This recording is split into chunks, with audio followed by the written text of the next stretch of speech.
And we are live, WrestlePurists live, hosted by myself and Joe Hall, but got quite a few things to get into today. Quite a few things. Been an interesting start to the day when it comes to the news stories, so we're going to get into all of that. But first things first, please like, subscribe, send any super chats with any questions, any takes, anything like that. We'll get them read out. Turn on post notifications. Hope you're all doing good. Starting with my fellow co-host, Joe Hall, but how's it going? It's tremendous, mate. Whenever we're going to do this show, I read all the Friday stories through the lens of like, will that be a good segment? Because some of them are kind of stinkers, right? Like, oh, Yeah, of course. Ospreay, he had a good match, fuck, you know. But in this case, it's like, I read Okada and WWE and just like, laughed out loud at the idea of us doing a segment about this. Same sentence. Yeah, because it doesn't even have any like meat. It's just like they're interested, which means we can go wherever we want with it. So I'm excited to be here. Just did the Full Gear preview of our friends at True Hill Heat. So warmed up, ready to go. You know, took some bumps, got in the ring. So a beautiful time. Happy Friday, brother.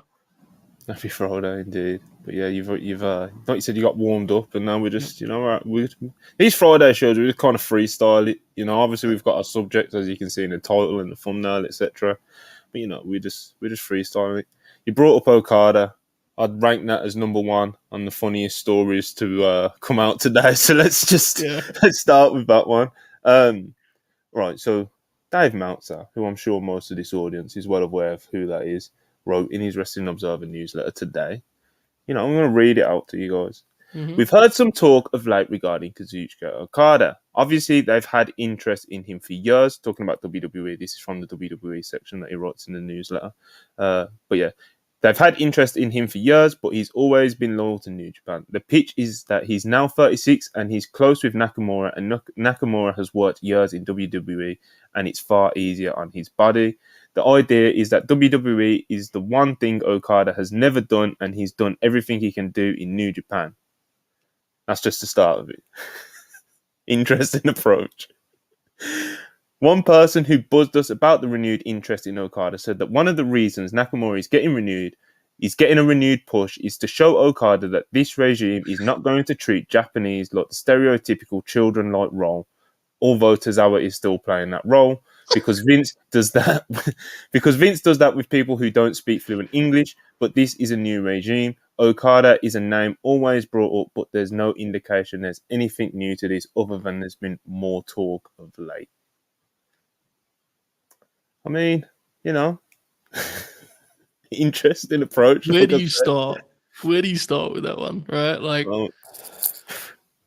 inherently it's funny because it's just the idea of it's funny. But the thing about it's easier on his body is fascinating at this point in the game, considering how Okada approaches his work in New Japan and how, like, you know, I mean, he's not opposed to taking a few nights off, you know, a couple hundred. So the idea of him going over to WWE and being like, now I really take my foot off the gas, you know. Works a tag team with Nakamura or so. It's just, and look, I want to be clear about this. We're laughing and having fun, not because we think it's impossible, because I'm not going to talk for you, but I don't think it's impossible or weirder things have happened. I think it's unlikely because Okada is like, you know, the centerpiece of the promotion. Yeah. Life's pretty good for Kazuchika Okada. I'll be honest, and people may hate me for this, but I'm just being real. Is there a part of my brain that's intrigued by it? Yes, there absolutely is. Of course. It's hilarious to start off. It's hilarious. Especially because he's a weird talent to imagine under their umbrella. To me, anyway. He has the size, has a great look, and has a star presentation. But Okada's actual work is pretty understated, right? Like, it's pretty... Like, for example, like, what does the Kazuchika Okada WWE debut look like, right? Like, it's just weird. All of this is weird. And that makes it intriguing. Do I think it's going to happen? No. Did I laugh out loud at the possibility? Yes.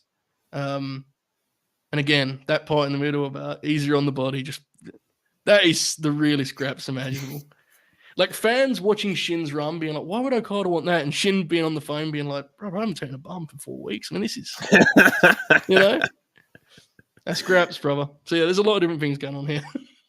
Yeah, there's a lot. But, you know, I think it's always just best to, you know, even when it's just like you said, there's not a lot of meat to this report, you know, it's just kind of, there's interest, you know, it's Okada, like, big shock. You know, Yeah. I think any promotion would have interest in Okada if they thought it was a realistic possibility for them. But I like to just kind of imagine what it actually looks like. Okay. The Rainmaker merch hitting WWEshop.com. Just things like that. Did you see that someone posted like they've been playing at this for months or something like this, and it was the video of Seth Rollins hitting that shitty Rainmaker on Shinsuke? Long-term storytelling. I mean, look, and I want to be clear about this because this is important. I don't think either of us are suggesting that he'd be signed that he'd become some sort of like, comic No, side I don't character. think it would at all. I think they'd push him huge. Mm. It's just the idea of him working from zero with a crowd at this point in his career. Because he would be, let's be honest. Like, they would promote him as a big deal and they'd roll out the red carpet. But to most of the people that watch WWE, they do not know who he is. Make of that what you will. I don't mean that as a criticism. It's just, to me, it's the reality of it. Mm-hmm. So the idea of him at this point in the game having to go out there and wrestle from that point and how he would get over in WWE, it's interesting. I mean, some of his track record, you kind of assume like a guy that's going to figure it out if it happened, right? Like if he decides he's going to do it, he's going to go for it. But like his matches, right? Like a Raw rolls on as Okada falls to the outside of the ring, like it's just jarring. So yeah. There's a comment in the chat about a giant CGI coin dropping, which is absolutely tremendous. I don't know, absolutely man. what they'd do. 100%, yeah. 100% it would. Oh, yeah. Yeah, like you said, I can't really see him kind of going there and trying to like work his way up through the ranks again. Do you know what I mean? Get himself over, etc., etc. It's like he's literally like the man in New Japan. Man, like I guess in WWE parallels, like imagine Tanahashi's John Cena, like Okada's like Roman Reigns in terms of like being presented as their guy. Absolutely. So yeah, like he's got it very comfortable over there. That being said, all this interest and stuff going on with Bushiroad contracted talent at the moment does make me think maybe, I don't know. So I don't know what's going on over there, brother. I do not know what's going on over there. A lot of these stories, of course, we'll get into it a bit more, especially the Ospreay and Giulia stuff is kind of interesting to pick it apart from that point of view. But Okada's first match in WWE. Okada looking around the PC. Who is actually, like, genuinely, who is the match? Chat, I want you to play along with this too. Like, so let's just imagine I'll set the stage. You do the press release, you do a press conference, you do all that stuff, the big review, the big introduction, and then you say next week, Kazuchika Okada makes his WWE debut in the Raw main event against who? Who is it? I'm intrigued. Was it on pay-per-view? Well, you can have your choice on that. I mean, AJ Styles. That's a good one for the graphic. I worry about that match a little bit, to be honest. Well, AJ's in, he's in the twilight years, brother. And he's right to be. He's 46 years old. He's literally one of the best wrestlers ever. So in my opinion, anyway. I'm looking at the chat. Sheamus is an interesting one. He may not be thrilled about that though. He comes over for the lighter schedule and Sheamus starts fucking whacking him on the chest. Gunther. Finn is actually the right answer, I think. The Finn is a great answer. Because Finn is like safe and steady, but he's someone he's familiar with. That's a great answer. I would want him to come in and beat someone that makes a point. And there's not that many people in wrestling full stop, That's the thing, There's Roman, which I don't think, I don't even think I'd suggest that, There's Roman, there's Brock, Cody beating him at this point. Obviously, I don't think he'll take any losses before Mania. And it's actually interesting that he might get pinned in a couple tag matches, but the next time Cody Rhodes loses a match could be interesting to throw around. But anyway, I'd want to make like a real point with him, It's like even Seth, bro. Like you can't. That doesn't really make much of a point, does it? Like, I think what you're saying makes sense. I just don't know if that name exists. Like, legitimately, I don't know. it's tough, isn't it? John Cena. Oh, imagine that match. Imagine John Cena the money clip. Like, just think of this in your mind, you know? Reaching out. John just yelling spots at the top of his voice. Rainmaker! John Cena versus Okada in 2024. Oh, fuck. Just give him Brock, man. Fuck it, you know? Do Brock and have him, like, knock Brock out with the Rainmaker. That's the actual, like, promoter play, right? Do something dramatic. That would be the play. Yeah, Brock. Goldberg. Nice safe start with Bill Goldberg. Yeah. Yep, Light schedule, brother. Yep. I don't even know when's his contract even up with New Japan? Does anyone know? Does There's anyone no in the detail. chat know? No, it's like, it was literally just they're interested again.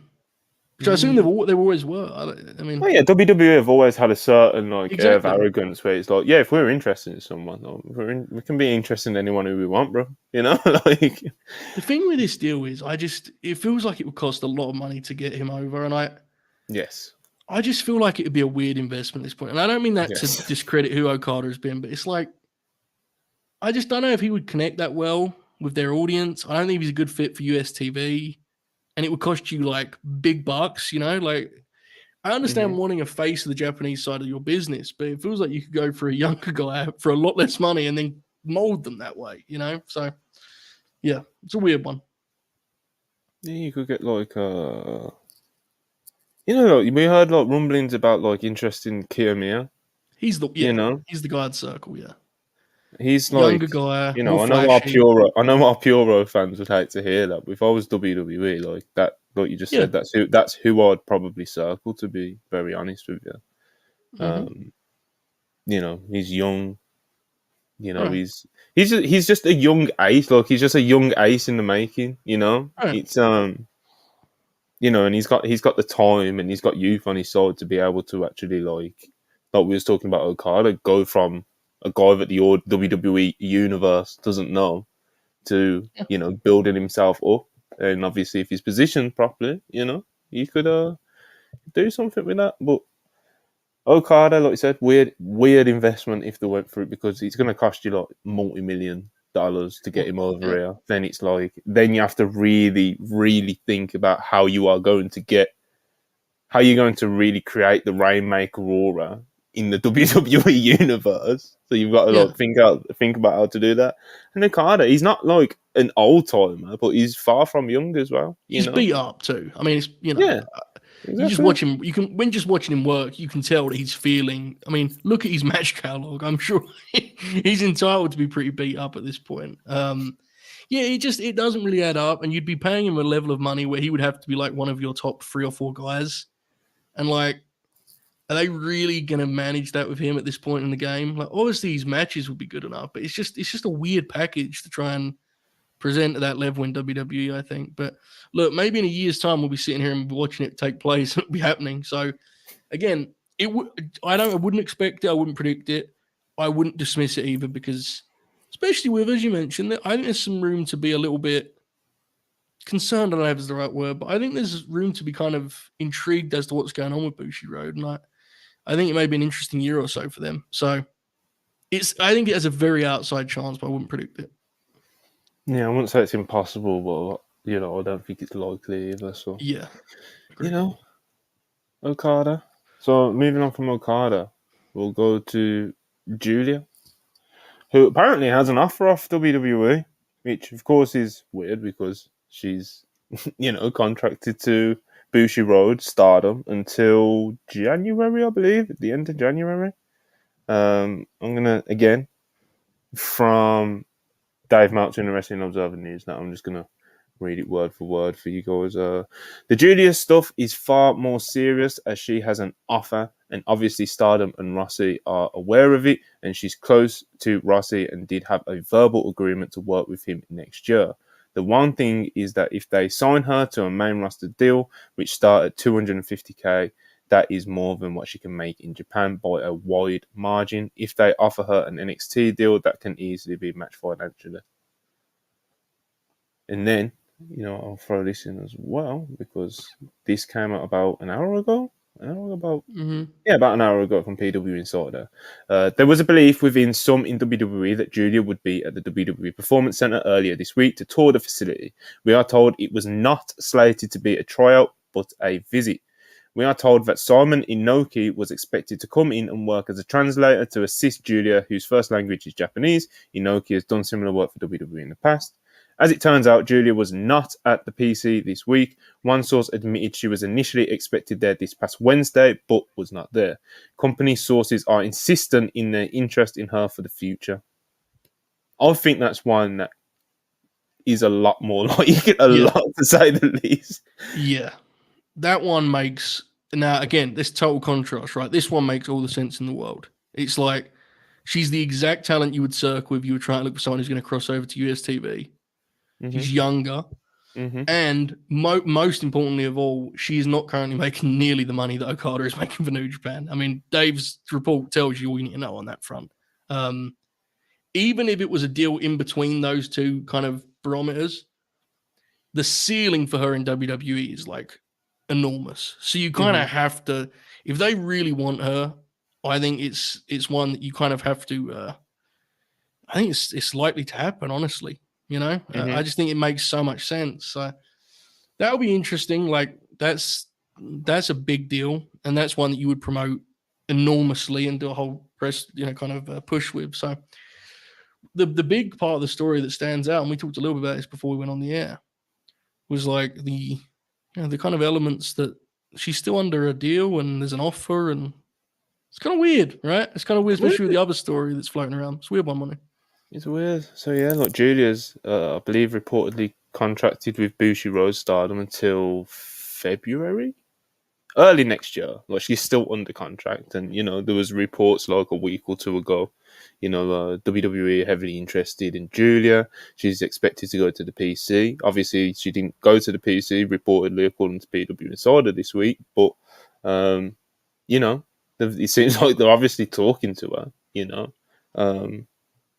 It's interesting, a lot of people, of course, look, haha, tampering, but it's like, clearly, they're letting this happen, I don't know. It's really weird. I don't know. That part of it is saying that it feels like there needs to be more information that we're not aware of right now, right? Like, it's just bizarre. It's a deal that, like, when you look at it on paper, at least, it adds up in every direction. And I understand why, if you're a big fan of Giulia, I understand why that's like, look, that can be concerning as a fan, certainly. I can see why you'd be alarmed because you love watching her do her thing as is, right? But I would be pretty confident. I think she's going to do okay if she does indeed make that leap. I think she's like made to measure for it. So, I think it's smart on every side. Yeah, I tend to agree. Obviously, it's set for Stardom losing one of their biggest stars, but it makes sense for WWE. It makes sense for Giulia, But yeah, I don't know what's going on with Bushiroad / New Japan and Stardom at the moment because there's been rumors for months that there's like all these stars are going to apparently leave Stardom and that. Like we haven't really seen much like of it, but like maybe going into the new year we could see some of that unfold, or maybe it's just bullshit rumors, but it feels like something's going on. There are two stories that have been circling for months now, and one of them was on the New Japan side of things. There was a lot of buzz that the Gaijin talent, many of whom would be moving on soon. Right? We heard this for months now, and alongside that story, and they were never linked to one another. You just heard both things at the same time. Was what you just mentioned, which is there's a mass exodus, there's a breakaway thing going on with Stardom, and it's being like hinted at and whispered about, and you can't help but just do some like. Even if ignorant mathematics, you can't help but look at them and pair them, right? It's just, I don't know. I think we're going to get some pretty firm answers on that in the coming months. Hopefully, if indeed there are some big stars who move on, hopefully they're able to adapt. I mean, lest we forget, 2016 New Japan, they started that year and they lost AJ and Shinsuke in the first week of the year. And their best business was, was ahead of them still. So, sometimes you adjust accordingly and get stronger from those things. But yeah, I don't know. Interesting Yeah, times. interesting to look at. But yeah, Julia, of course, her current, you was talking about Okada's wrestling style.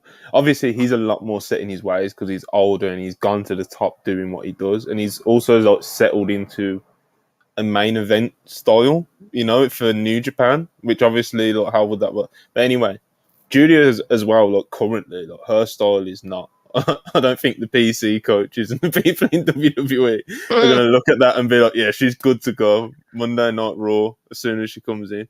So Yeah, that's interesting to look at as well. How like she would translate over there, but of course she's got a lot of time on her side. Very different case for Okada, and the ceiling for her over there is, yeah. It would need adjusting though. You're right. You're right to point it out. I mean, you can't be in Poughkeepsie on a Saturday night working a house show, clobbering fucking Natalia or whoever. headbutting Yeah. Natalia at a house show. Well, Natalia will probably be cool with it actually, but it is what it is. I think with her, the star power element of it and the presentation element of it is so strong. Like, I think that would get her over before she even wrestles. To be honest, she has genuine cool factor, Yeah, which is the actual rarest ingredient of any wrestling now, right? Like someone who's actually cool. So, I think you'd be able. Honestly, she could wrestle at 40% in terms of output of what she currently does, and it would still wow people. I think just because of how physical she is, So, I'm sure she'd be yeah, okay. 100%. I think the presentation is a lot easier for them to like figure out with her because it's kind of already. Do you know what I mean? It's like it's such a layup. Like you Yeah. know, Julia's great, man. Like you said, she's cool. She has aura, as the kids say. Um, some big business to be potentially done over there. So that's 100% one that I think, like you said, Joe. I think that one's actually pretty likely, to be honest. Yeah, I do too. But we'll see how it plays out, of course. Let's do some super chats before we get All into right, the Ospreay business. Karan 100 rupees, appreciate you as always. Joe, summarise the plot of Strays for us, real wrestling fans. okay, I'm gonna do this quick. The Will Ferrell dog, just bear with me here, has an abusive owner, Money, who kicks him out of the house. Therefore, pairing him with other stray dogs who unite and become friends and vow revenge on the aforementioned abusive owner. Their goal is, and I apologize, folks, if you're with young children, please turn down the podcast. Their goal is, in fact, to bite this owner's dick off. Monty. That's the goal of the film, and it kind of trends in that direction for around 90 minutes. And without doing spoilers, that is paid off in more graphic fashion than I ever could have imagined. I actually thought, considering it was a film about talking dogs, it was like a kids movie. Not a kids movie. Can confirm. Avoid watching with young kids. Lots of dick talk. All right. Just the process, 34. 4.99, appreciate you as always. Joe, no pods off Hulbert, just grinding through one pod appearance after another to talk grabs. What a beast, a true workhorse, man. Factual. Honestly, I've been kind of slacking as of late, but I appreciate it nonetheless. Quite weak this week, man. Quite weak. Listen, I can get you dates, brother. Darren Walker, £2, appreciate you. Did you guys see Ospreay versus Alexander? Not yet, but it's on my list. I did. You've seen it? I will say I'm going to rewatch it because I'm going to be totally honest and transparent. I watched it. It was a very good wrestling match. I didn't think it cracked like that top tier of Will Ospreay matches that we talk about, that like imaginary, there's like that gap that we've created now. The real Ospreay classics and the matches that are just great. I didn't think it broke through. And then I went on Twitter and saw people saying it was actually the best match of the year. And I was like, well, maybe I need to reflect on this. It was very, very good. The Impact TV vibe is a little bit, I find it to be a little bit challenging, honestly. And they seemed a little tired because it was the end of the taping, but it was very, very good. I need to rewatch it. It may be in the match guide. Darren Walker, £2, appreciate you. Can't wait for Okada in NXT to learn WWE style. Imagine putting him in NXT, man. Him and Trick Williams doing drop kick spots. Oh, this is awesome. Chance from the from that plank crowd.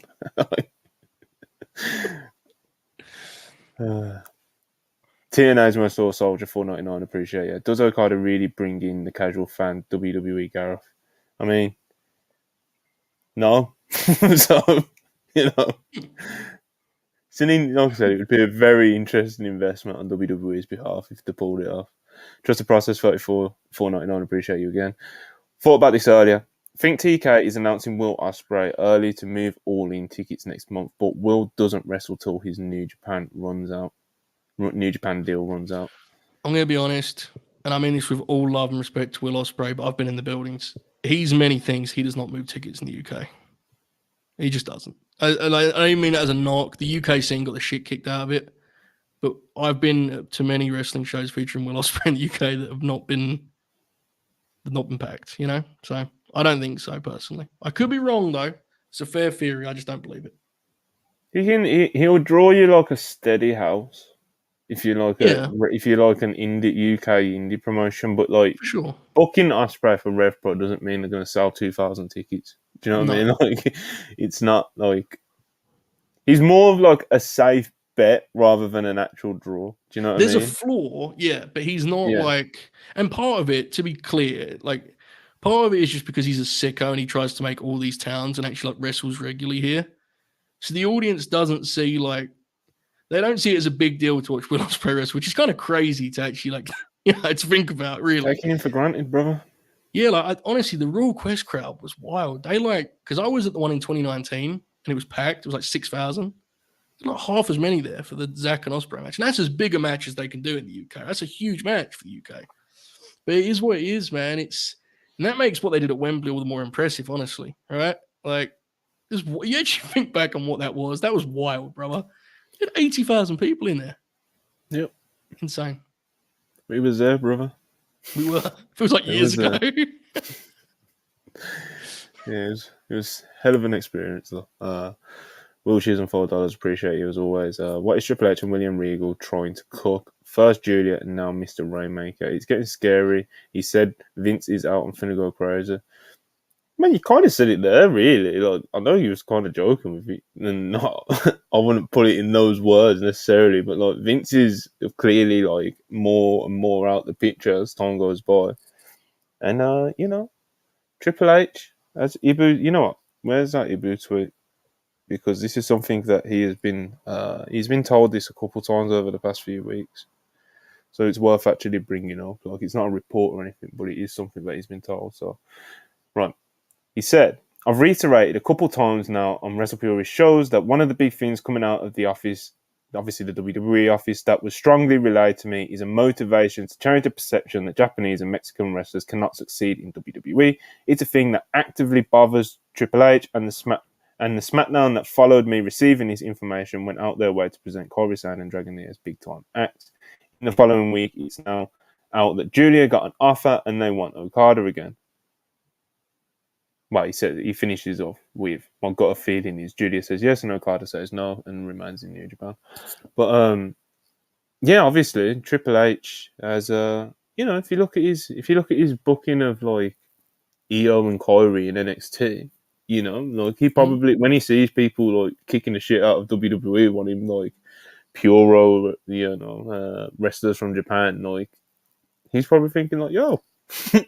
Yeah, I've booked some of them very well in the past. Like, not all of them, of course, but he's booked quite a lot of them pretty well. Like even Nakamura in NXT. Like, I know the start to his running on the main roster started off very well until he lost at Mania.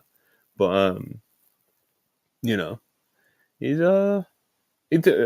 apparently it is something that bothers him. It is something that, it does. Right. It kind of triggers him when people like do like low WWE when it comes to like pure talent, or Mexican talent or whatever. And he wants to kind of, it is something that I guess is a goal of his to kind of squash that narrative going into 2024 now that he's got kind of more freedom, I guess, with who he wants to sign and who he can sign, with Vince being more out of the picture and kind of killing his vibe with it. It limits your, the talent that you can pursue is greatly limited when that is a very fair perception previously. Maybe not of Triple H, but of the company, it certainly is. And with his resume in NXT and this last year or so on the main roster, I think it's fair for him to feel we will do differently. The one thing I would say is, I don't think it's as much about the push. When it comes to fans being concerned about wrestlers they like going to WWE, this is a little bit of just guesswork, but I think it's true. I don't think it's so much about the push as it is that they become WWE makes their own version of a wrestler. Does that make sense? Like, Yeah, of course. they may change their name. Obviously, they'll change their music. They will change their aesthetic maybe in some way. And I think in some ways Except for that is Cody Rhodes. actually, well, of course, he's the exception to every rule Code in that man. sense. But like, do you get what I mean? But I think that sometimes is part of the fear. Because if you actually look at Io's perfect one. Io's push is, she's done okay, right? But it's that adjustment I think as fans sometimes we fear. And it's kind of getting past that to when they're actually just part of the show and they're rolling. That's the important thing. So, whereas with AEW, whether for better or worse, they will generally bring a talent in like as they are, right? And sometimes they don't do a good enough job in how they promote and package that talent. But Jay White, example, Jay White came out on Dynamite with his music, his look, everything. It was like he was transported from one promotion to another. Yeah. That had issues because they didn't make it seem like a big deal. If we don't know what he would have done in WWE, he would have had he may have had a different name for it. I doubt it, but that's a good example, I think, of kind of the difference in the way fans view it. So I think the perception will slowly change as Triple H is in charge anyway. Yeah, absolutely. Of course, you've got the women on SmackDown, especially coming out of last week's SmackDown. Of course, that was a huge statement episode for them. Yeah.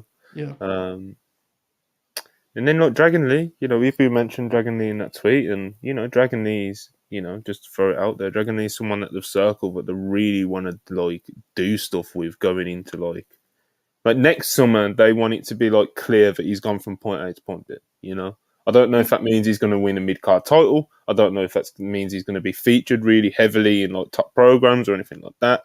I believe there was some talk that he really wants to wrestle Logan Paul. That would be interesting. I'm not sure if he'll get that, but like I said, it's on their list of agendas, make something out of this, out of Dragon Lee. And he's incredible. He's, like I said, on podcast already. He's already pretty much solidified himself as one of the more exciting people who wrestles on TV at the moment for them, and he's only had a handful of matches already. So every time he wrestles, it's exciting, So he's I think they can. He's doing great, especially if there's got a real focus on making a point of doing it. Yeah, absolutely. We know how spiteful Triple H can be when he wants to make a point. So even if he's doing it out of spite, at least we're getting the good wrestlers pushed out of it. But yeah, even if, like I said, even if Triple H is doing it to dunk on Twitter, I'll take it. Yeah. Karan, 100 rupees, appreciate you again. Y'all don't get it. He needs to fight the Miz, then Shinsuke, and have a promo off with Austin Theory on the Waller experience to make it in the big time. I'm assuming that's about Okada, unfortunately. Fair. Yeah. I'm not sure about that push, Well, I'm not sure if I'll give you a match, brother. This is Manny the Hooper, for those who don't recognise the username. 199, appreciate you, brother. Guys, I blew out my back at work. Ha ha ha ha ha. That doesn't sound funny. No. Well, it's funny for me in job, but I don't know about... Yeah. I guess, if you don't laugh, you'll cry, brother, God bless him. He's falling apart. He is. He's so cooked. He's just washed. Just bless him. Bless his heart. Yeah. Everyone in the chat wish him a speedy recovery. Or don't. I don't particularly care. Will Chisholm, $10. Appreciate you as always.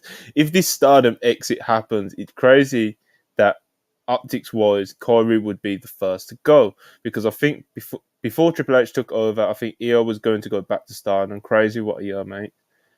Yeah, listen, when you go from Vince McMahon to Triple H, you're a talent. You might as well be working for two different promotions, mate. Do you know what I mean? It's game changer. We saw it with only some of it got reported, but all the AEW. As soon as fucking Triple H got the creative reins and people started to see that this was a real thing. Yeah. There was multiple AEW talent requesting releases, and that's AEW, bro. The land of the wrestlers, the land of freedom, And look, there will be a shift at some point. It may not be a dramatic one, but as they add more and more talent and they sign more names and guys go from one place to the other, there will absolutely be guys who suddenly are getting left off shows in WWE who are like, fuck this, I'm out of here. That's the game. Like, it swings very quickly. To be clear, I'm not saying it would swing to the point of where we're in 2021, because that was wild. Oh no. Oh, what? Whoa, Oh my God, the no. Hooper's in the hospital. Hooper. Oh no. My goodness. Bless him. Because he's funny. I mean, it's what it is. Sending love to Manny. But yeah, it will shift back the other way at some point, because that's just the way these things go. There's only so many guys that can be on TV in any promotion, so time will tell. There's so many hours though, bro. Yeah. There is, but it happens, there's man. so many hours, mate. You got WWE have got what, 3, 5, 7. Yeah, they've got 7 hours. And then you've got AEW who have like, what did I have? 6? 2? No, 5. What? 2, 4. Yeah, 5. They've got 5. God almighty, I was. And they've got Ring of Honor as well, which is between 2 and 12 hours. Right, but here's the thing. You're right, but there are only so many pay-per-view slots, and premium talent wants to be on the big stage, and you can only add so many guys. We saw it with AEW. When AEW was making all those signings, they were like the glamorous place to be. They were the fashionable place to be. And you only can add so many without guys falling off those cards. So it's momentum swings and such, but it's a lot easier when you haven't got Vince scoring own goals every month, Yeah,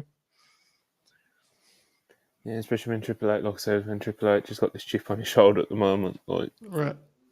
build SmackDown around Kyrie, Io, and Asuka. Not that I'm complaining about it, I thought it was awesome, but you can tell that he's making a point of doing this stuff. So, we'll see how it all plays out. Very, very, very interesting. But yeah, one last super chat, and then we'll get into Will Ospreay, because that is also interesting. Hush, $2, appreciate you as always. 2024 WWE roster on the Triple H going to be insane, I feel. Probably, yeah. Yeah, probably. Probably. Very probably. Contract season in 2024 is going to 2024. When it comes to signings, it's going to be you're going to get wrestling is wild tweets like every month. Oh yeah. So let's see how it all plays out. I'm actually quite excited for it. This is just the early talk, But actually, the early talk was like Drew McIntyre, yeah, Will Ospreay to AEW. Seems like he may be the signing that Tony's been teasing up that's going to be revealed at Full Gear. But yeah, according to Andrew Zarian of MacMen Podcast, he was told it was Will Ospreay, and it's a huge deal because WWE was actively pursuing him as well. So, Zarian is very reliable on these things. It's not like he's someone who tries to post scoops every day and stuff like that. Like, he don't, he won't like put it out unless it had like some real validity to it. His sources also, from what I understand, and even just from like what you can gather, just from just following him for a while, his sources are definitely very different to your typical like your Dave and your Sean's and stuff like that. Like, it's a lot of like network stuff and stuff like that. So I don't know. I haven't spoke to him about it or anything, but yeah, I think you can take a lot of weight with his work. For sure. But yeah, Will Ospreay, of course, that's a huge deal. Huge deal because this is another one again to touch on like the Bushi Road thing being like a lot of weird things going on. It's like Will Ospreay is reportedly contracted with New Japan until February. So if Tony's announcing him as the new AEW signing, it's November. Like, what's going on? What's going on there? Yeah. The timing is the part here, because we all expect him to go AEW, right? And I don't think anyone can question it being a big enough deal to promote and push the announcers. If you got Will Ospreay, you should absolutely do that victory. That's a huge get. Even if it was an expected one, it's a huge get. The timing is the thing that's interesting. I'm going to look for, I think there's a chance there's like a wrinkle in here in this deal that is a little bit different in terms of his New Japan status going forward. it wouldn't surprise me if it's made very clear in the press release or whatever it may be that he is going to continue to work New Japan pretty regularly. You know, the idea of New Japan being able to get 10 dates on Ospreay each year is like, that'd be a huge deal for them, you know? One of the most prolific main event wrestlers in the world. So I think there's a lot of room to kind of play around with those things because AEW schedule is different. Hardly anyone is wrestling in AEW every single week. So there are different things you can do with that. So I think that may be something to look for, considering the timing of this. Now, in terms of the creative, I personally think, and I feel pretty strongly about this, and I know they've set up, and I understand if this is what they do because they've set up. I don't care. This is my honest. I think it would be a huge mistake to go back to where we last had Will in AEW, which is Don Callis family. I would have Don try to do that and have Ospreay immediately shun him, and I would try to push Will Ospreay as your new flashy, shiny babyface. And I think that would be a lot better for the promotion, personally.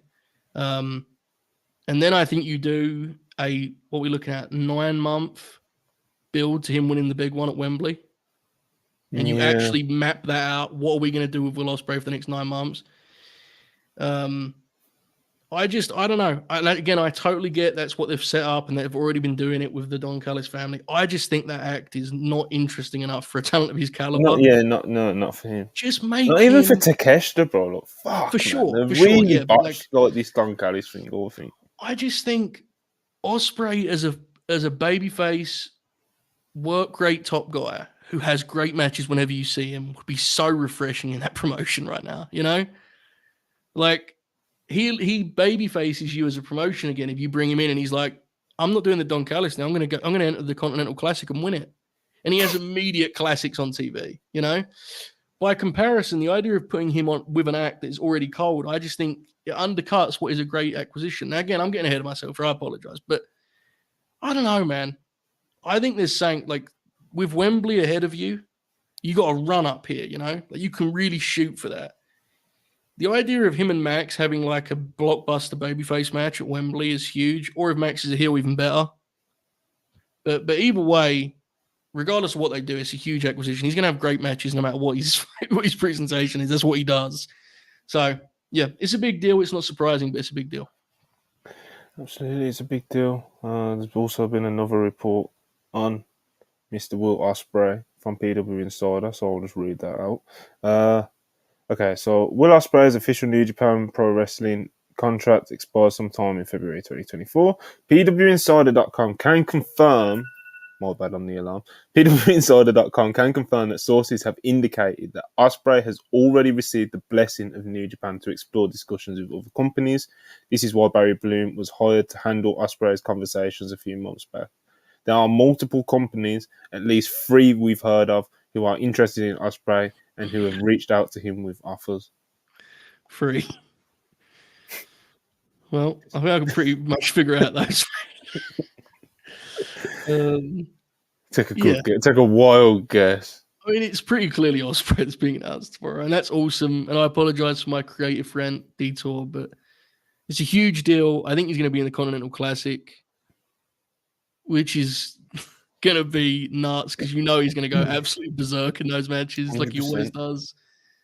It's a huge deal, man. Genuinely is. So it's good shit. I'm excited. Yeah, we were talking about it like yesterday as well because, of course, Tony Khan did the tease a few days ago now, you know. So we were talking about it on the Dynamite review yesterday, me and AO were, and it's like, it's weird. Like the time, like you said, the timing's like weird because of all the contract stuff. And even like just bringing him out, from like a creative point of view, it's like, what are they going to do with him? And then you think, like, if he comes out, signs contract, he's like, I'm going to win the Continental Classic. Like, that's what you do. You know, as soon as you think of that, like, that's what you do, you know? So, I think that's kind of what you have to do instead of just having him come in some bullshit Don Callis angle. That would be brutal. But here's the thing. You can do this. You have him come out and sign the contract, and Don comes out and does a big victory lap. You know, finally the family's complete. Monty, hear me out here. I think he'd do it because he got busted open by Mox. He's a sicko. Have have him give him the hidden blade and just get him off TV for a month or so and reset with the group. Because it isn't a bad idea. It's just been done in a way where they're exhausting, right? Absolutely. Hidden blade, he grabs the mic, he says, forget the Don Callis family. I'm winning the Continental Classic, you know? So I think that would be a great mission statement. It would also elevate that tournament immensely, right? Like the most prolific pro wrestler in the world is in it. Boom. Yeah. I think that's way more interesting than him just being like added to that group that he's kind of already in anyway, you know? Yeah, I really hope they go with like the all-star lineup for the Continental Classic. You know, like just fucking go for it. You know, just do some absolute sicko stuff. You know, but yeah, man, Will Ospreay, of course. The Don Callis thing's a shame because it's just like you said, it's just became exhausting and it just hasn't been presented in the right way. It just needs kind of like tweaking. It could absolutely be a good group. He's got some good talent in it. Don Callis is a very good talker. You know, he quote gets it. You know, but yeah, this hasn't hit. But I don't think it's a complete, you know, lost hope. Like you said, Will Ospreay hits him with a hidden blade to the front of the face. You know. Gets rid of Don Callis, you know, and he goes off and regroups. You keep the guys who you want to keep on TV out of the group strong, like Hobbs, for example. You keep him really strong, and then I don't know when it's time for Hobbs to get a title shot or something. Bring Callis back, master plan Hobbs winning the title, blah blah blah. And this is just off the top of the head, you know what I mean? Like this isn't something I've planned out, you know. I think a reset's necessary because even though I think Don's actual promos have been mostly good, and there have been pieces of it have been good, like Hobbs has been presented well, I think, you know? It's Hobbs looked like a monster the other day. Exactly, yeah. The feud they've been in has just been, I mean, it's gone on forever, and Jericho at some point became the main character of it. I assume that was the blow-off on Wednesday, right? Yeah, I know. That was the blow-off on Wednesday, I think, wasn't it? I don't know, man. It's fucking... It's AEW. It's Chris Jericho. It's fucking... Do you know what I mean, mate? Like, I don't know. It's Don Callis. Like, all these ingredients. I don't know what's fucking going to happen next week. That's like one of my favorite wrestling scenarios where you're both like, this needs to end, and then you go, that can't be the end. You know? But I don't know, mate. I don't want to do Ibushi versus Takeshita in some way or form. Well, I think it's like... Are Kenny and Ibushi going to work a 2-on-2 at any point? No. Like, you know? It's one of those deals where the feud needs to end, but at the same time, the idea of it ending with Brian Cage being pinned is just funny. Like, it's just... Victory. It's just, we have won. I know, whatever. It was a fun match at least, right? It was super fun, so, well. Yeah. But yeah, Big William, Big Will Ospreay, Big Billy, Big Match Billy. Absolutely the most outstanding in-ring performer of 2023, and probably of the 2020s, to be quite frank. You know, just produces the rate he produces. That it's just not right, man. Yeah, I do worry about that. Yeah, I do worry about that sometimes. But yeah, it's not. I mean, it's nuts. Yeah, it's nuts, man. He has no like his house show match is still him going like nuts, you know, going berserk. There's a reason no one really does that. It hurts a lot. That's what he wants to do. So look, he certainly he's done okay on the money and things. I think with this deal, I think he's going to be all right. So he did it his way, brother. Yeah. You know, he's got the blessing off it. So again, why? You know. It's like, why if you're New Japan, Bushi Road? So I saw someone say that this one I can kind of make some reasoning out of it in like my fan fiction head, you know, like because it's like someone said like, "Oh, New Japan is stupid for this" or whatever, and I was just kind of like, well, if you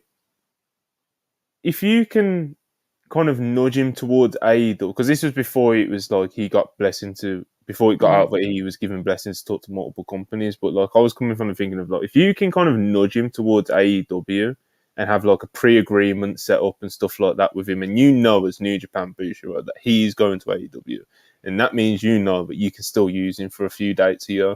You can book him on Wrestle Kingdom. You can do X, Y, and Z with him still. You know, he doesn't completely fall out of your New Japan universe, you know. So you can kind of have a little bit of control of it. If you let him go into traditional free agency, then obviously he could go WWE and he's never on New Japan again, you know? So it's like, Yeah. I could understand it slightly from that point of view when it comes to Ospreay. But now it's out that, like, you know, they're just kind of letting him do what he wants. You know? Beast. He got Barry Bloom on the job. And yesterday I botched Joe and called him Barry Bonds. Well, that does rule, but yeah. I think this one will be a touch different. I'm pretty convinced there's going to be a New Japan element of this deal. I've been convinced for a while. The biggest thing of your New Japan is you need, like, Finley can't leave with that belt with the Dome, brother. You need to figure out a way to get. You can't do it. It's Finley winning that match at the Dome is the funniest thing imaginable. You can't do it. They're absolutely doing it. They can't do it. They can't. They couldn't face themselves in the mirror. Bro, look how much they've sleep at already night. done. Bro, he's the leader of the Bullet Club. I don't care. Don't make it right. No, I'm just saying, like, look what they've already done with him. I know. I'm just. If you get this deal done, at least you know, we've got dates with Ospreay. You know. You can't do it, bro. You can't have Finley win a match with John Moxley and Will Ospreay. Someone might call the police. It would be insane. Yeah. The heat. Yeah. The heat. Yeah, I don't know. Heat via quote tweets. Yeah, I just again, I don't know what they're doing over there at Bushiroad. I don't know why they're just seemingly just kind of letting their talent just. You know, I can understand obviously the financial side of it in the sense of, like, they're not going, you know, they're not going to be able to match, like, New Japan, and no, they're not going to be able to match AEW and WWE's offers to, like, Ospreay. The Giulia thing, of course, is, like, a bit weird, and of course, like I said, a few of the weird kind of, like, rumors and talk that's been circulating over recent months. I don't know what's. It's interesting to think what 2024 looks like for Bushiroad, like Stardom and New Japan. You know, I don't know, man. I don't know. Be interesting. I think we're gonna get some answers sooner than later on that. You know, we'll see. Ibu is in the live chat, people. So God bless him. You know, he should come through. Huncho 499, appreciate it. Excited for the Jay White versus MJF, but not gonna lie, I hate how obvious they made it that MJF is retaining. Wish they left some believability of Jay winning. Yeah, we got all into that yesterday on the Dynamite review after the because of course it was like the show closing angle, wasn't it? So yeah, it's been a mess, bro. Yeah, they've done a really they haven't done a great job of, like, capturing people's imagination in, like the super chat says, in not making it feel like Jay White can really win this. He's just kind of kicked the shit out of Max with a Bullet Club gold, pinned him visually twice. Well, he's pinned him in a match once. He's pinned him visually as well at the end of the show yesterday. It's like, it's so obvious that MJF he's going to just get his comeuppance, and no, MJF is going to get not his comeuppance. MJF is going to get. You know, he's going to get one back on him, and that one back will be the one that matters. You know, the win on pay-per-view for the belt. So, this feud is a great example of the woes of modern weekly TV and how much you can overcomplicate things and get in your own way. All this needed to be was two cocky dudes that seem to have a little bit of bad feeling for one another, talking trash, just talking trash and selling me on the big fight. Because when they talk about each other, I can certainly believe they feel that way about each other, you know? oh yeah, definitely. And they're a contrast, and they feel like guys who would be at odds with one another. And they just needed to talk trash for a month and tell me why I need to pay money for the pay-per-view. And it's like, instead, there's a title stealing angle, the Juice stuff, which we'll leave there. Joe is looming over it. The Devil is looming over it. There was a Kenny Omega match along the way. The Acclaimed are involved. And it's like, brother, this is a guy. They're two guys who can talk and work. That's it. You've won.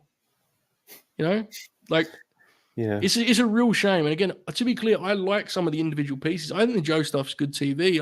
I think the Devil stuff, while it isn't what I would call good necessarily, I always enjoy those kind of mystery. I think they're fun. You know, fans enjoy them.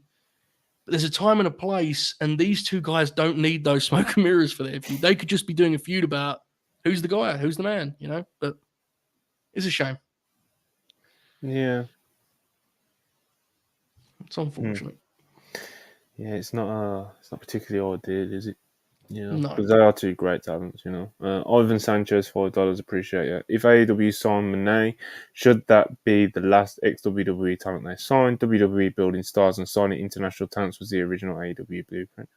Depends on who's available, bro. Everyone's case Yeah, by case, I think. I agree. Because, like, Everyone's case by case. well, I think it's fair. The idea of like an identity of a promotion. Look at Mox, right? Right, like if someone with that, and they're very rare. Moxley's one of one, but someone with that mentality gets released tomorrow, quits tomorrow. You can't be like, "No, man, we've made our decision. We're not signing it." It's just, it is case by case. You do have to be more selective, I think, moving forward. But honestly, I think you should be more selective in general. Forget Yeah. ex-WWE, any talent, you should be more selective because your There's roster's so big much enough out now. there. Yeah, Yeah, and there's also just so much out there. Like, I'm not even just talking for it, just in wrestling in general. right. You know, Yeah, there's just so much talent. There's so much good, genuinely right. really good talent out there. So it's like, you know, you can be selective, and like Joe just said, like the talent already, it's, you know, it's bloated. You know, Yeah, it's like every week we're talking about someone who's been forgotten about or da da da da. yeah, You know, I mean, it's just like the roster's already bloated, even though they've got 5 hours of TV every week. You know. yeah. So yeah, definitely got to be more selective. You know, it's got to be the people like the Ospreays of the world. You know, it's got to be people. Elite. Obviously, Yeah. not everyone's Ospreys level, but like, you know, you got to be. That's what you should be shooting for. You know, I think that's AEW's biggest goal in general is like really locking in on and identifying the truly elite talent on their roster. And there's a lot of them, right? There's some AEW's roster is spectacular. And I think their biggest challenge to me is truly focusing in on those that are befitting like premium pro wrestling.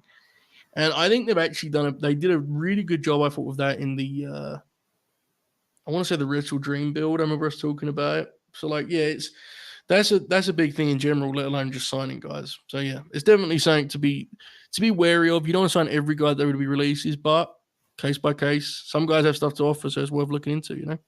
Also, don't be afraid of short-term deals. You know, like, I mean, I love seeing the guys get big contracts. I'm always when I see thrilled. them. But yeah, it's like some of these names who are out there right now, like Dolph is the obvious one. I don't know if we're going to talk about him today, but I saw he was in the news, right? That like Dave's in the newsletter. Dave said that people expect him to go AEW. I'm a fan, but like he feels like an obvious candidate. Someone who just has like a short run, and then you see what he has. You know, I don't know if he needs to be signing a 3-year deal with a promotion. Yeah, exactly. Like that's just me. It appears that our friend Ibu of WrestlePurists is going to be joining us momentarily. Yeah, I've sent him a link. Hope he doesn't have any lists about tiers of wrestlers or anything. Oh yeah, we ain't got the time for that, mate. We're No, at 50. We're at 58 minutes right now. We can do a nice 90. You know, we got about 30 minutes left here. Will Chisholm, $5. Appreciate you as always. It feels like WWE is doing the same with Giulia, trying to get her before she's a free agent. Yeah, man. Absolutely.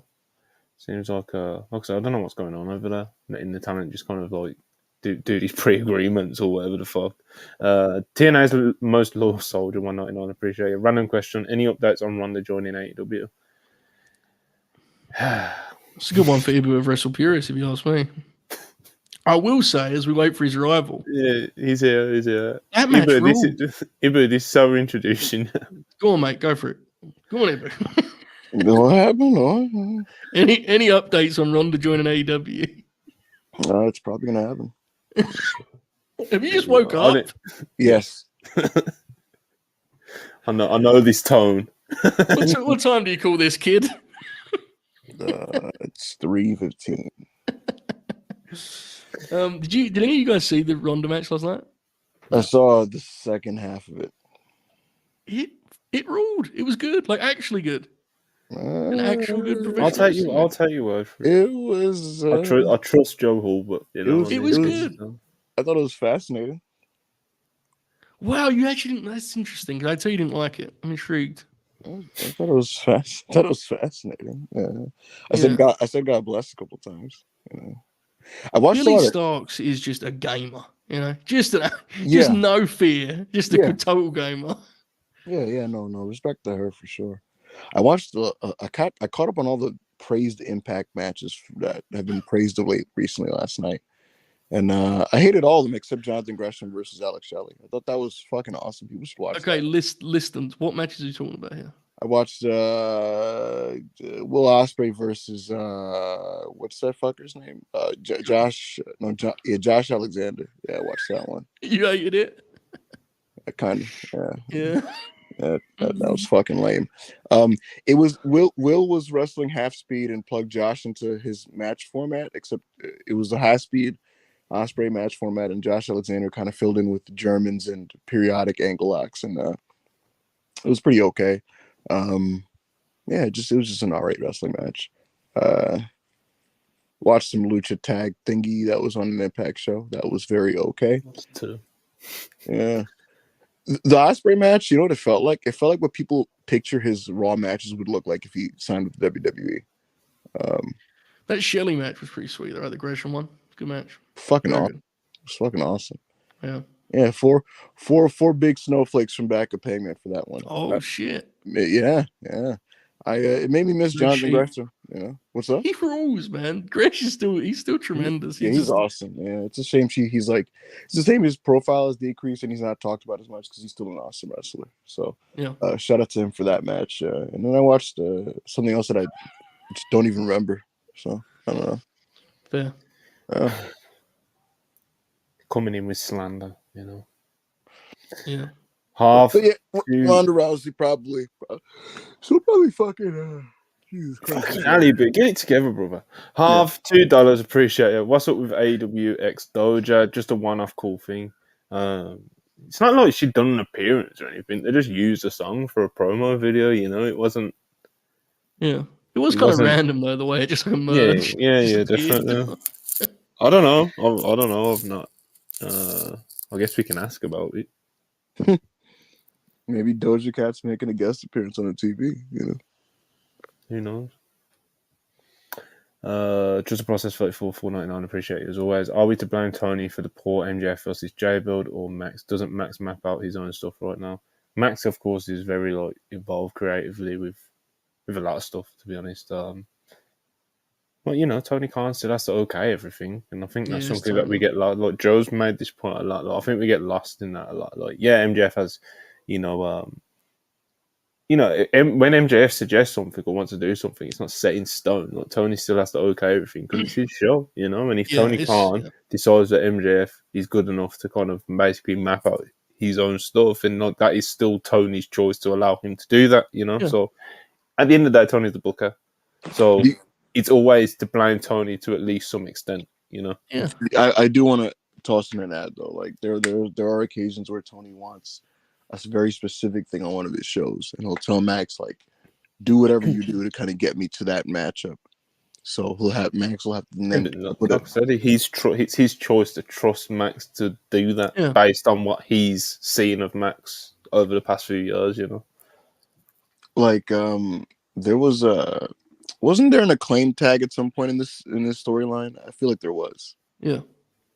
Yeah, like that's an example where Tony would be like, "Yo," like he literally was like, "Hey, I want the Acclaim to wrestle these guys on this TV." Might have been a Battle of the Belts or something. I don't remember exactly at the moment, but like that's where Max has to then come up with an angle in one of his segments and then to get to that point.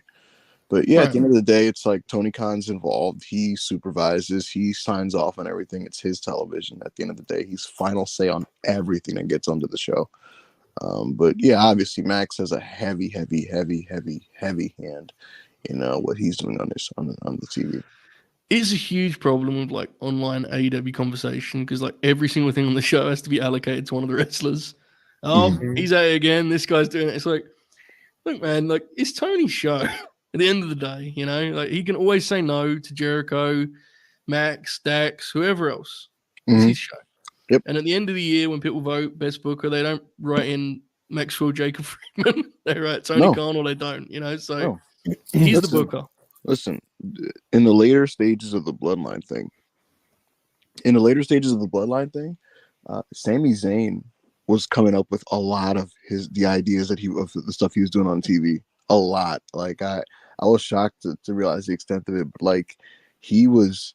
My Dog was him. Like a lot of like Usi's him. Like a lot of that stuff was just his. Like he just like we should do this week, And at the end of the day, if they credit somebody with the success of that storyline when it comes to award season, they're not going to put Sami Zayn in any Booker of the Year. It's Paul Levesque.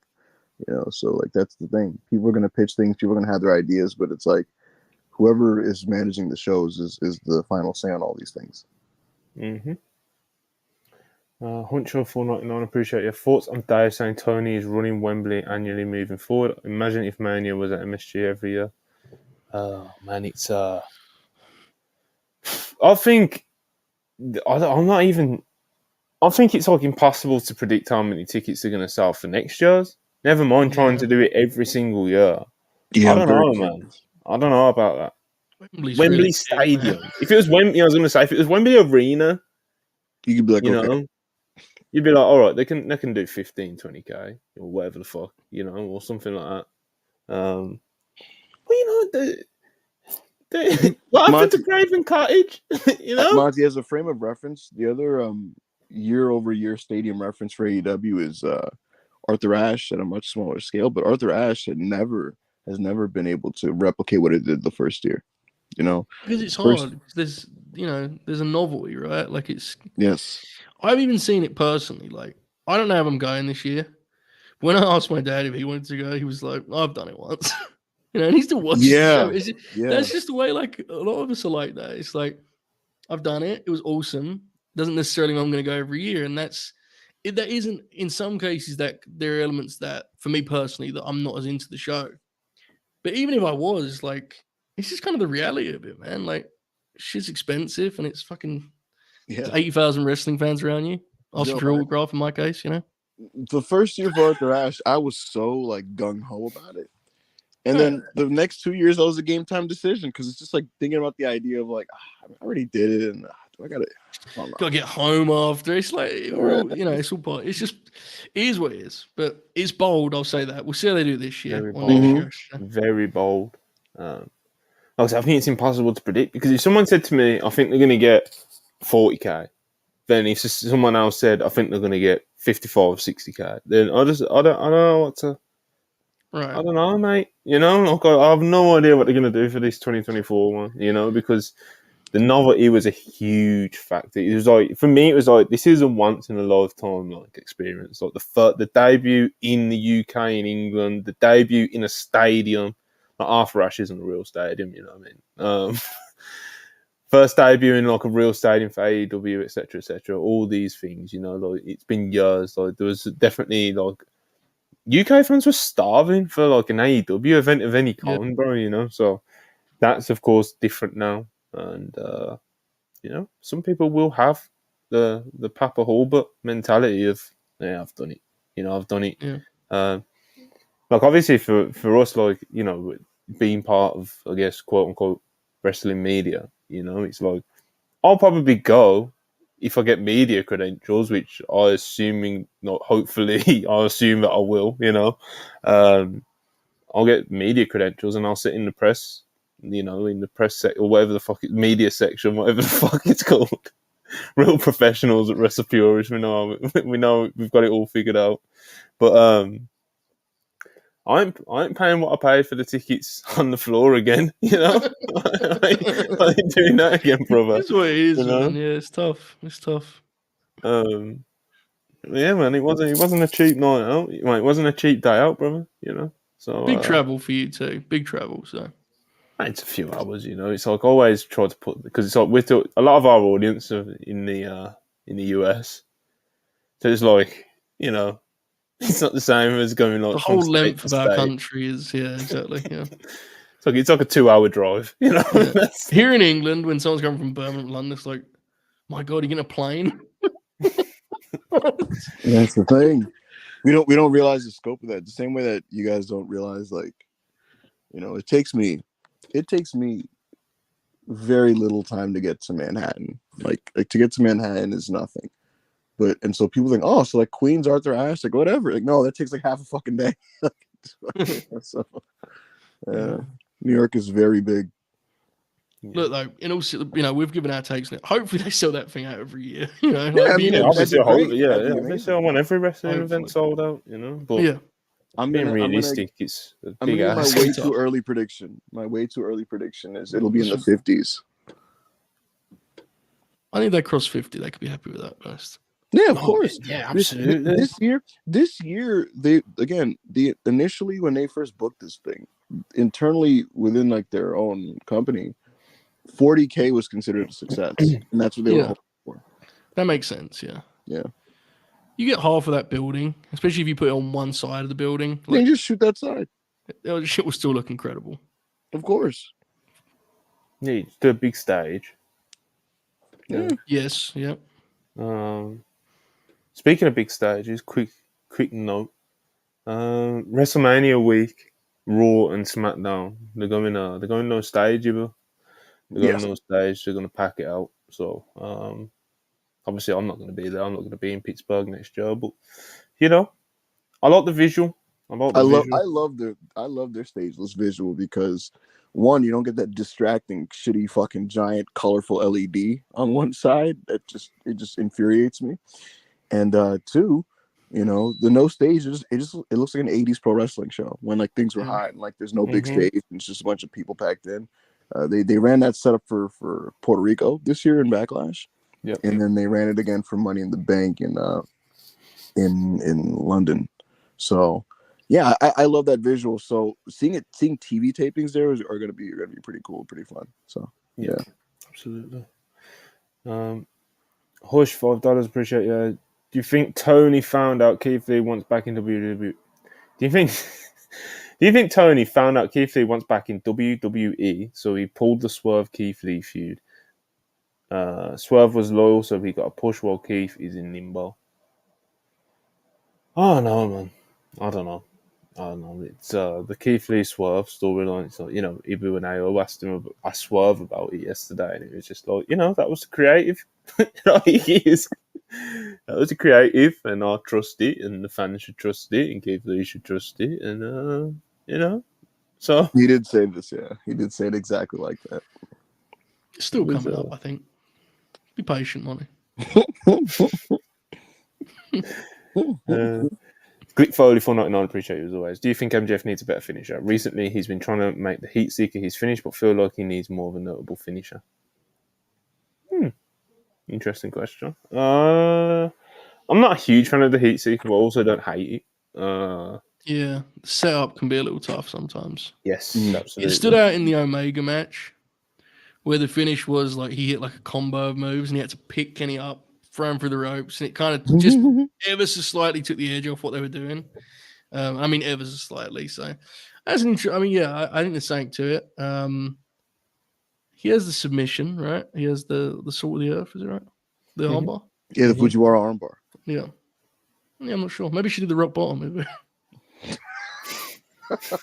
The max bottom. Yeah. Might as well, fuck it. Yeah. You're gonna take the segment style. Might as well take this fucking thing. Trust the process. 34,199. Appreciate it. Ibu, you going to World's End? Probably not. I don't want to go to Long Island. Fake fan. Yeah, I don't know. I want to go to Long Island. How long does that take? Oh my god, I don't know, a couple hours. If Ospreay versus Danielson is on that show, I'll think about it. I'll think. That's a first stance, I think. Yeah. But yeah, man. Keep the super chats coming. We'll stay live for about another 15 minutes. I have some like minor tidbit information for you guys. Oh. The Like a Dragon street fight was going to originally be on Full Gear. The reason it was moved off Full Gear was because the Bucks needed something to do on the pay-per-view. Very handsome British fella expected this to be the case a couple weeks ago, I should say. Really? On WrestlePurists, yeah. Oh my, yeah. It was supposed to be on the pay-per-view, but the reason it wasn't was because the Bucks needed something to do, and they didn't set up. They hadn't yet set up what the Bucks were going to do on the pay-per-view regarding their tag title shot, and so they're like, all right, we'll put them against Jericho and Omega, and then we'll move the street fight to TV, and so that's honestly worked for Bell. I'm killing it with the botches lately, mate. I said Mania was in Pittsburgh. It's in Philadelphia. Yeah. Pointed out to me. It might be washed, bro. It happens. That's what I mean, man. I'm turning into Manny the Hooper overnight. Joe, I called Barry Bloom, Barry Bonds. You know, there's something, Joe. There's something to this. Yesterday, I was skimming old WrestlePurists podcasts, like just casually. The glory days. The thing is, I was thinking like we're gonna sound so bad and this and that. I went to like 2022, and it was like worldwide before it was called worldwide, and I was like, man, we were like rocking and rolling. I told you, man. Manny was still a normal person. Like, yeah, I swear. I said, yeah. There was one night. It was like it's probably 2 a.m. for everybody. So it means it was 7 a.m. for me, and like. I was just telling him, I was like, bro, we're done. Like we're ECW and it's 99 and we've got nothing left, you know?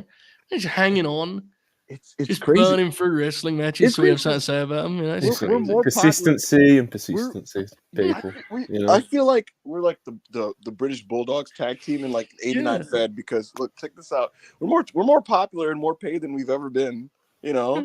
and yet the real, if you really watch the work, you know, it's like our shit was sharper and had more snap in like 80, 85, you know? We had more moves, bro.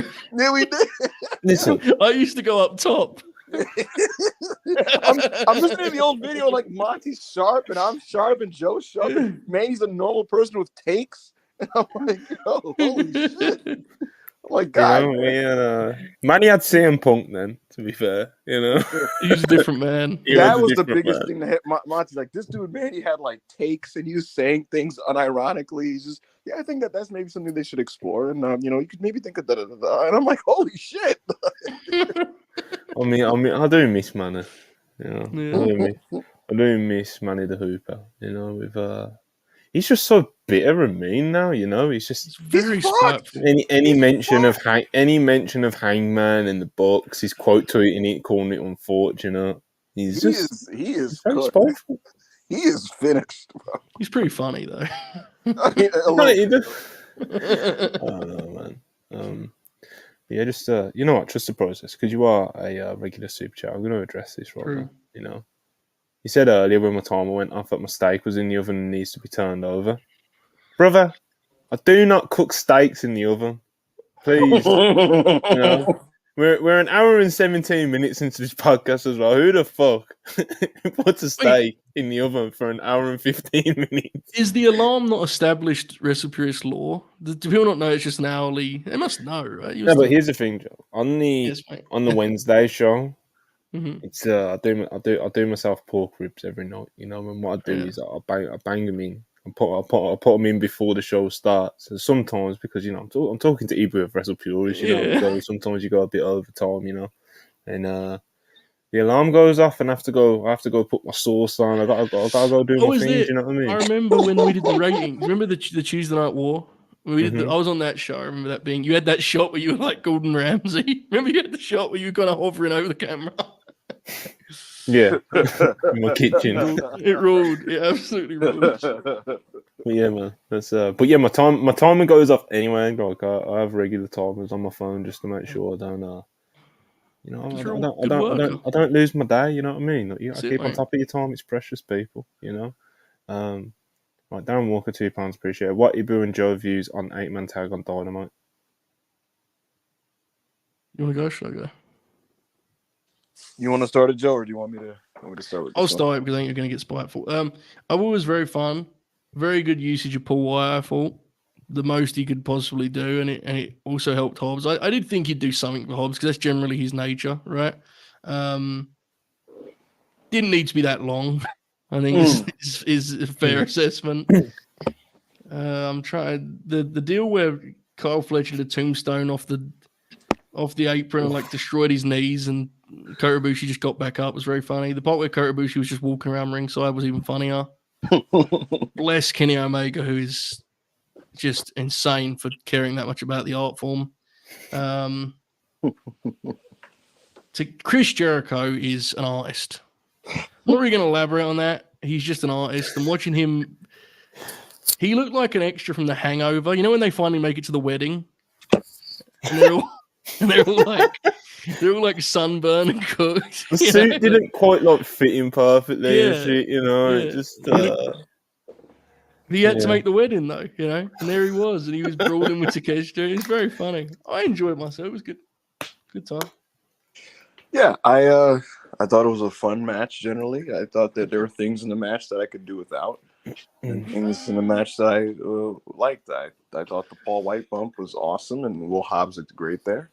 Uh, it almost was kind of like your usual, almost DDT esque elite style plunder Yeah, brawl. you had the bicycle spot and everything, mate. Yeah, I thought that was one of the worst spots I've ever seen. But you just kind of that's what happens sometimes. Ibushi is Ibushi, and he's just kind of happy to be around and hang out and vibe, and good for him. God bless. You know what I mean? That is very much the impression, isn't it? He's Yeah. he's vibing out there. He seems like he's having a good time, Yes, he does. It's just Kenny's old friend, just kind of hanging out and high fiving him and just being around. Konosuke Takeshita had a distinct look on that show, and I don't know if that's what his permanent look should be, but I kind of like that I kind of liked how he look. I've been really hyper fixated on the idea that he should somewhat change his look now that he's a heel. And him in long pants, I was like, oh, I kind of dig this. No, you're nuts, bro. I don't know if that look cannot stay. No. I'm not saying he has to wear hammer pants. I'm not saying he has to wear hammer pants specifically, but just seeing him in a different look, Joe, for me, it helped my brain process him as a heel better. I guess is the best way I could say it. Because normally he's in his little DDT trunks, and I'm like, I don't know. I'm not saying he should be wearing hammer pants, but I would like some type of distinct visual differentiation now that he's changed his role. The same way Tajiri went from wearing just regular trunks to growing facial hair and wearing the long pants when he became a heel. Same way Manny the Hooper got a new haircut when he was officially washed. Right? Yes, exactly. You got to do these things sometimes. Yeah. This is what I was going to say. He was talking about sketching it in his notebook and everything. What his new gear would look like. I'm meaning to do that because I'm super fixated on it. I'm really I take this very seriously. The other day, someone came out on Dynamite, or maybe Collision, I don't know, one of these wrestling shows that we watch, and they had different color wrist tape, and it messed with me for about 5 seconds. I was like, "Oh, I'm talking to Ibu way too much." The idea that was something that never would have stood out to me previously. And I noticed it. I think it was Dax. Dax was doing black wrist tape for a minute. And I was like, "Well, hold on, is this FTR?" Exactly. Moxley throughout 2022. He's your one, yeah. He wears black wrist. He was wearing black wrist tape a lot throughout 2022. I prefer white on Mox, and I like when he tapes his fists. Yeah, we know. Yeah. every time, I love it so much, bro. Right, let's do this quick Friday preview, man. Let's we'll start with the AEW side. Of course, Collision is going head to head with SmackDown tonight, which will be, the WWE fans are going to have a field day when the ratings come out on Monday. But I think everyone is aware going in how this is going to go. You sure? You sure about that, Chief? Yeah, I do love how little fanfare this one has, Monty. No one gives a shit this time. Everyone knows what it's going to be, and whatever, All right, but anyway, I'm looking at a double graphic here. I'm not sure if the full graphics of what's going on, but okay. So we're getting Saraya and Ruby Soho versus Shida and Chris Statlander. That's the two champs in a tag match. Probably I could see that main eventing. To be honest, I could see that main eventing. Yeah, I could too. We've got Miro versus Daniel Garcia. Another good wrestler for Daniel Garcia to get in there. I know we all kind of want more of it. You most likely taking another loss here, though. Yeah, but based on the fact that Miro gave Action Andretti 10 minutes, I'm sure they're going to go an hour or something tonight, based on just doing the maths on that. Yeah, for sure. I think you genuinely will give Garcia a lot. I mean, it's another loss, but after the last few months of Garcia, I think we're. Yeah, I'll take it, man. I'll take that all day. I'll pop for that graphic. Good. And we've got Dax Harwood versus Roosh. Big time, that is. Look, we got raised fists from Joe Hall, but fired up for this one, aren't you? I am, mate. This is the match I'm most looking forward to for the weekend. Which, make that what you will, I'll leave that there. I'm not saying it's going to be a classic or anything. They're just going to chop each other, and Dax may get mad at one point, which is going to rule, and just angry pro wrestling. The crowd's probably going to be a little bit quiet, slightly uncomfortable.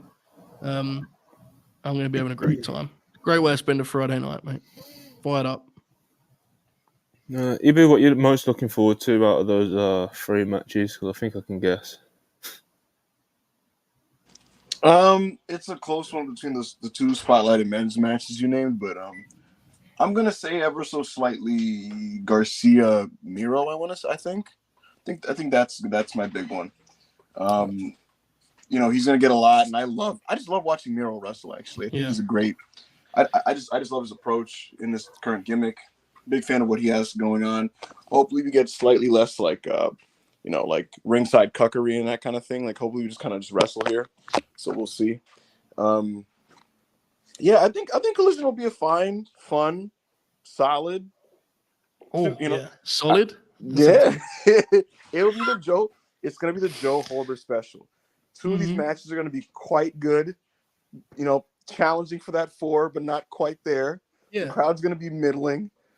There are gonna be large portions of this show that are hashtag kind of boring, but like not bad.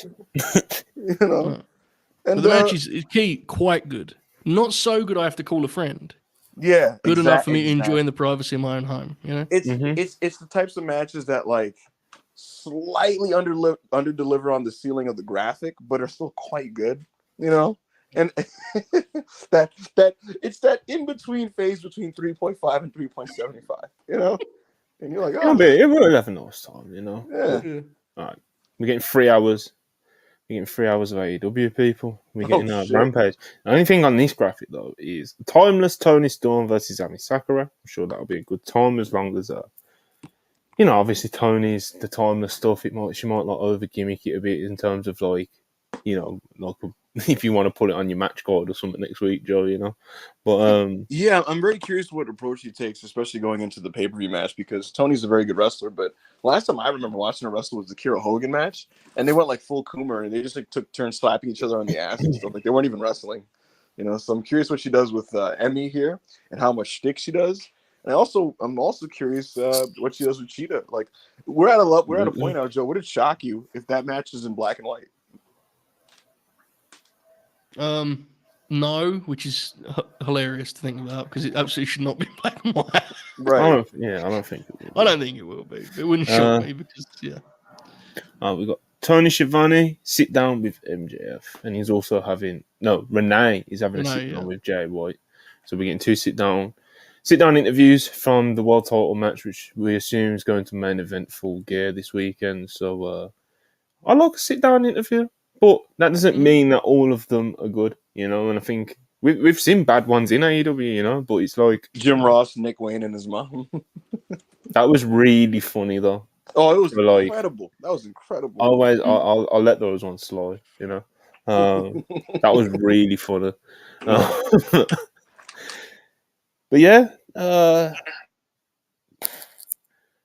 I'm not too sure what they can do here to really sell me more based off what they've done so far. I don't think they'll be bad or anything. They're both really good talkers. Everyone loves Tony, everyone loves Renee. I don't think they'll be bad segments, but very much like Ibu's description of Collision. I don't think they're going to be anything to phone a friend over. I don't think they're going to be bad. They'll be quite good, but I don't think they'll be like super productive. The most appealing thing they could do to sell the main event of Full Gear at this point would be to announce that there will actually not be any interference or shenanigans, which they will not be announcing because I think there's going to be some interference or shenanigans. So, I've seen people bring this up online, and I actually think it's a fair thing to ask for. I wouldn't mind if something else is the main event of this pay-per-view. To be completely honest with you, I would be Hangman. I would close with Hangman and Swerve. Yeah, I think that's the only option, though, right? The only other option. Let me think. What other thing could it be? Yeah, Mox Orange Cassidy has no juice this time around. Like absolutely no juice compared to before. So it can't be that. Yeah, compared to before. I wouldn't say it's got no juice, but compared to before. I don't think that should. There is nothing on that bone, Monty. I thought the beginning of this week's show when it came to that was kind of dire in terms of like. It was weird, right? It was just bro. The crowd does not know how to receive the BCC. You'd have got you to. Yeah, that's chance. The problem more than really tough. You'd have got you to sucks chance on the show, right? Which is like that feels like the appropriate response given like his role and how he acts and stuff. like being this evil scrappy dude. But like 2 weeks ago on Collision, like he was working like an underneath babyface in like a heat section that he was trying to fight out of. And Mox tried to kind of gas it up with his like "I'm gonna grind you the dust" promo. And look, Mox, it was a noble failure because Mox is a great talker, but there was just no juice there. So I would close with Hangman and Swerve. I think that match right now has a lot of momentum. What's up? I'm a traditionalist, but what are you thinking, mate? Listen, no, because I know no, but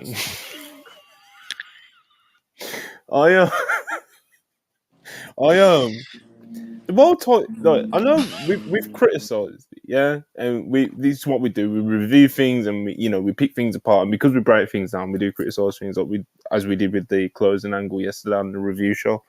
And is MJF versus Jay White anywhere near what I'd ideally want it to be? No, it's not. But it's still MJF, and the crowds and the live audience still absolutely adore him, and they're still behind him, and they still react to him, and they still have visceral reactions for him and stuff like that. Jay White, yeah, he isn't getting booed out the building, and he hasn't got nearly as much heat as you would hope into. But still, I don't think that MJF versus Jay White is so heatless that it shouldn't main event. I agree.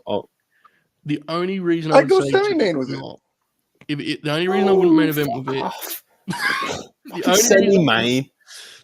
Okay, maybe this was the only reason I wouldn't is if I knew we were going to do a lot of horse shit, because that match could have a lot of interference, right? Like, look at all the different. There's a devil, there's Samoa Joe, there's the Bullet Club guy. I mean, there's a lot going on. That's the only thing I would say. Roddy and the Kingdom. I don't think it's a terrible idea, but I don't know. Monty, if this show happens, right? The world title, brother. Monty, if this show happens and it's full, the big one. Monty, brother, if this show happens and we're closing the show with just full Max verse stuff with like all these moving parts just all coming into play in this matchup, leading to a semi-gimmicky finish, I'm gonna come on worldwide and I'm gonna tell you I'm right. I was right. You wouldn't do that. Listen, even if Max falls flat on his face by doing a bunch of bullshit in the main event, and the Texas Death Match is like a 12-star thriller, I think going into it, bro, hindsight's a fucking beautiful thing to have, after the fact. But I think going into it, brother, you gotta put your trust in your world champ, mate. Well, sure, but I'm just a traditionalist, clearly. I thought I was amongst other traditionalists, but clearly, well, I'm a big Mystico fan. I'm with.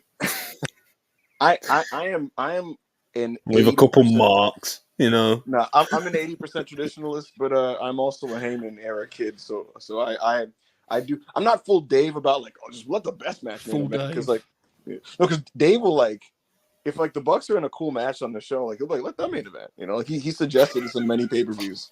Did he? Exactly. He always puts him in the conversation. Yeah, when he's talking about it in the newsletter, he was like, "Well, he probably said it about Full Gear, bro. He's probably said like Jericho and Kenny versus the Bucks. That could potentially main event. That's in the conversation. Yeah. Like, you don't say he thinks it will. We'll just throw it out there in the conversation. But yeah, there's not a lot to preview on SmackDown. There's LA Knight versus Jimmy Uso, which last time was surprisingly better than I expected it to be. So hopefully they can replicate that. Solo Sikoa makes a dominant return after destroying John Cena in Saudi Arabia. And of course, you can expect obviously some follow up on the Damage Control stuff, some follow up on the LWO stuff with Santos turning heel. What else can we expect? Dragon Lee wrestling matches. Dragon Lee wants Santos's head. So expect something on that. That was good. Yeah, well, I'm not complaining. I hope it's a decent show. They've had a few decent shows recently. SmackDown. Not that it was terrible, but it wasn't. It was definitely I thought it was significantly less enjoyable than Raw for me at one point. So. My big thing personally is last week was the most interesting SmackDown in a while for me personally, and the Bloodline or the big advertised thing returning this week, and you would hope that they'd be able to follow up on what was working on last week's show without it being diluted by just a lot of Samoan horse shit, you know. So Whoa, take it easy, man. You're getting very aggressive with this stuff. You that's know? just like, you know, Yeah, like, that's what he does. Solo He's very Sikoa, spiteful. he beat John. He beat the greatest of all time, Ibu. he did do He that. He did do He that. did do that. He did. Yeah. with his thumb. Jabbing it repeatedly into Mr. Cena's neck, you know. Oh man, I wish I was here with you guys when you were reading like the Okada and Giulia reports. Sure resulted in a lot of funny Good business. Good business. Good business. All right, I'm gonna do a couple of notes before we get out of here. But first, we've got a couple of super chats, so I'll do those real quick.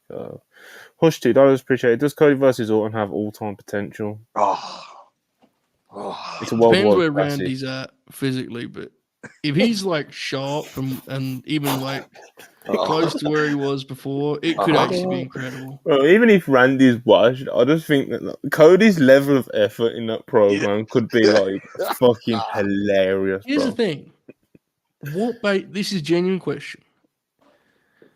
Which babyface could you compare it to that Randy has worked with that's like Cody in terms of, now let's be clear here, as great as John Cena was and on occasion still is, he always had the split crowd dynamic, always, right? Like without foul, and it was cool sometimes, but it went for weird matches when Randy would have 20-minute heat segments and grab headlocks.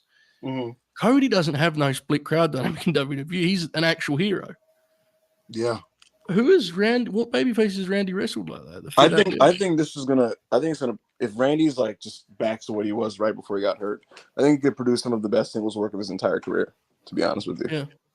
And the other thing, Monty, they could go full pervert about the fact that, like, you know, behind the scenes, like they'll probably talk to each other about like how, like, you know, the kids today in this business don't know how to work, and like they don't have no snap, and you know, they don't know how to throw a punch or lock up properly.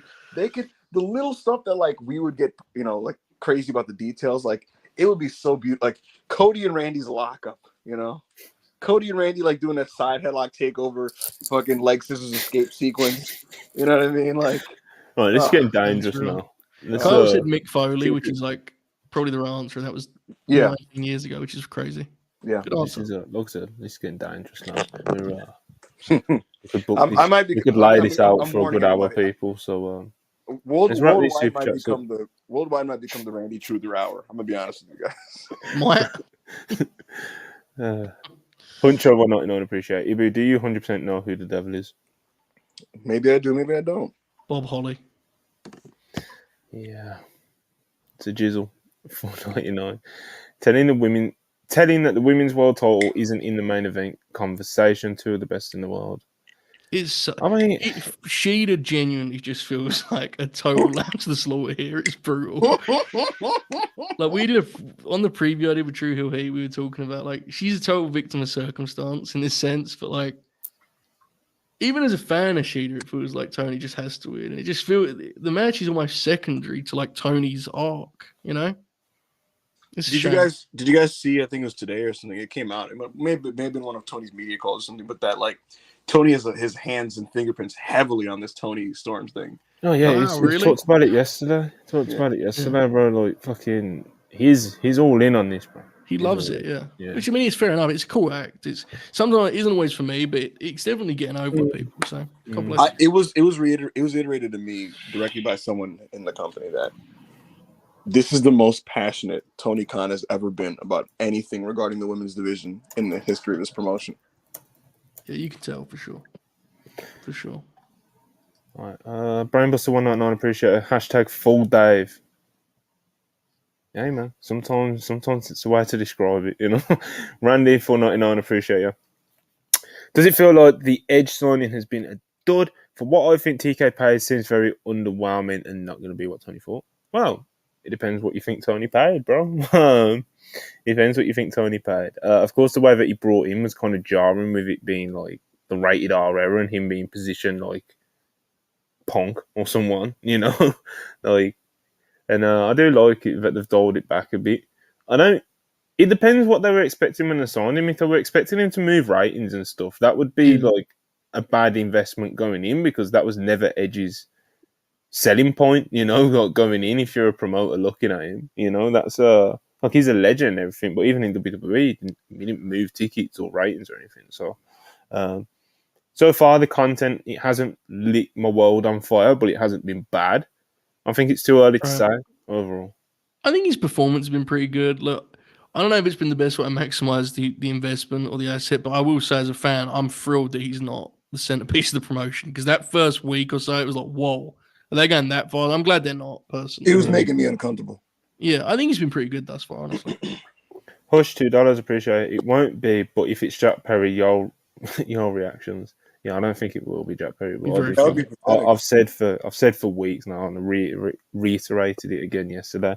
I think anyone other than Adam Cole, it's barely makes sense. You know, Gone, it's yeah.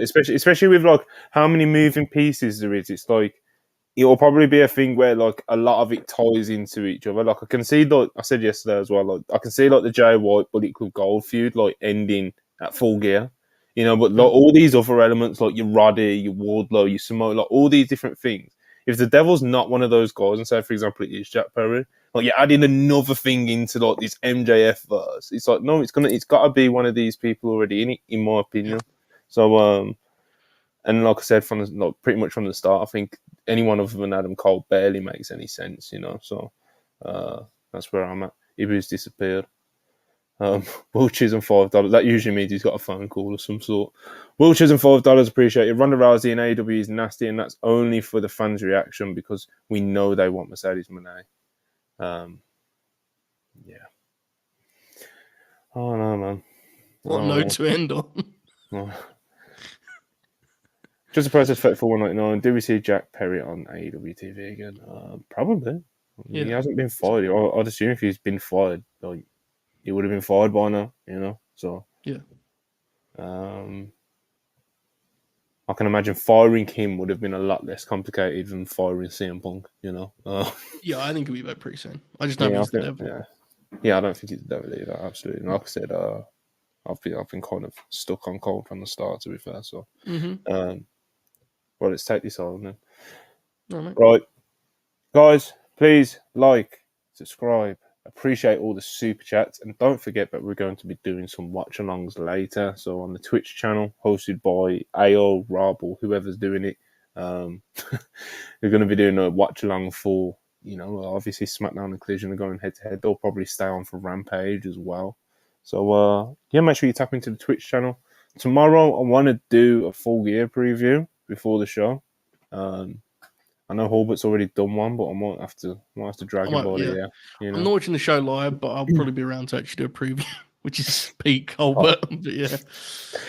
Yeah, so keep an eye out for that. Hope, like I said, Twitch tonight for the watch along. Then tomorrow, we're going to try and do a Full Gear preview.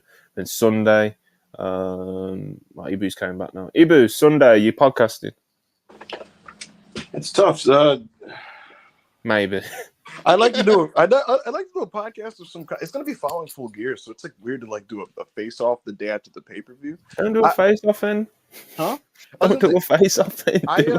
Look, I'll try to create some type of WrestlePurists premium alive content on Sunday of some kind. There's that alarm again, people. You know.